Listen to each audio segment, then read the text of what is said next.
ही आप्पी आहे, माझी बायको आप्पी. तुम्ही दोघी सेम टू सेम दिसता, आता काय डाऊट नाही ना? अहो आता शंकाच नाही ना साहेब.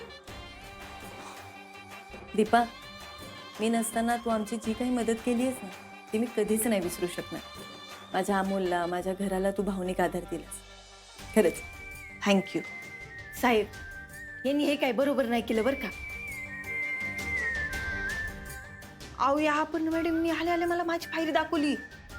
अहो ते आभार मानून राहिले माझे. अगं दीपा, असं काही नाही अगं. दीपा, असं अजिबात नाहीये. अगं आजकाल कोणीच कोणासाठी एवढं सगळं करत नाही म्हणून मी म्हणाले आणि म्हणून आभार मानतेय तुझे. मॅडम साहेबांना काय म्हणायचे, माई आप्पी अशी माई आप्पी तशी. आज मला कळू राहिलं मॅडम, लोक तुम्हाला का मानतात ते. का मानतात? अहो कारण तुम्ही लहान विचार करतच नाही ना.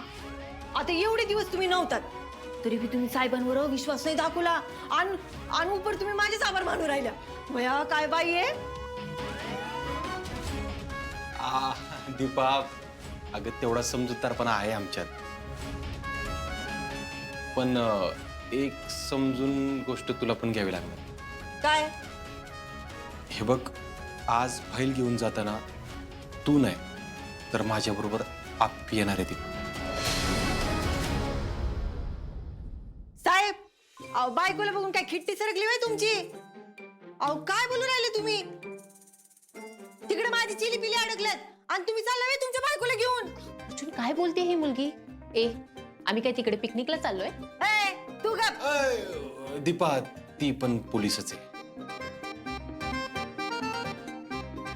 यो साहेब, अख्ख्या फॅमिलीमध्ये तुम्ही काय फौजदारच भरलेत होय. मॅडम सॉरी बर का. अहो माही चिली पिली आहेत ना तिकडं म्हणून मला जायचंय. हो बरं ठीक आहे, काही हरकत नाही. तू जा दीपा. आप्पी अगं. अर्जुन, दीपा तुला जायचंय ना, तू खरंच जा. हां पण तिथे गेल्यानंतर ती लोक कोण असतील, कशी असतील, त्यांच्याकडे कुठली हत्यारे असतील, ते तुला नेमकं काय करतील हे आम्ही नाही हा सांगू शकत तुला. तुम्ही घाबरू राहिलं का मला. आणि तसं असून ना मी घाबरलेली आहे पण तरी बी मीच जाणार.